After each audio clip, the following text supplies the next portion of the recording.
Yo, what's going on, pimp? It's Jason fucking Capital giving you different tonalities with the intros today. Super weird intro. Super weird.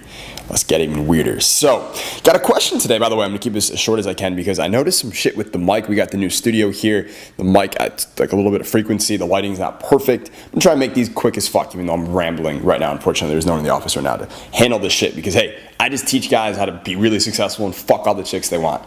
I don't really do studios. So, quickly as we can. Question comes from Frederick. He gives me a whole story about all these girls he's been banging. Him and his friends been doing all this cool shit. His life's amazing. He's a social guy now. It's wonderful. That's fantastic. Very happy. Very proud for you.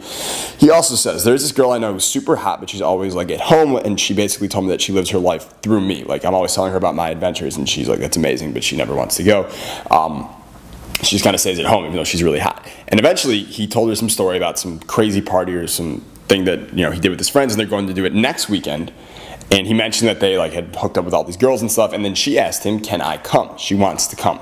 He said, let me just get to the question here. He goes, "What do I say to her the moment that she asks me?" Because I know she's going to ask me again. "That will guarantee she'll have sex with me and not get down there and change her mind. I don't want any disappointments." Fred, all right. Dude, here's the first two things that come to my mind really quickly. One, when a girl asks you, like she tells you she wants to come and she's indicating all that obvious interest and she's putting herself out there. Obviously want to act overexcited and be like, "Oh my God, yes, you're going to come? Yes, yes, yes, let's go."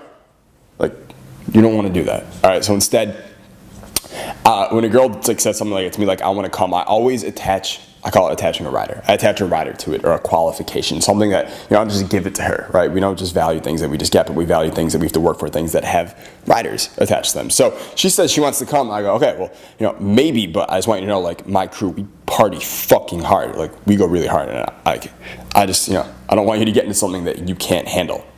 And you say something like that to her, that's a little challenge, a little qualifier. And if she commits to saying she can handle the party or whatever, then now when you see her later, one, you've maintained and increased the perceived value of the trip that you're going on, but also now she's committed verbally and publicly to hanging on your level. So she's at least going to try when she's out there.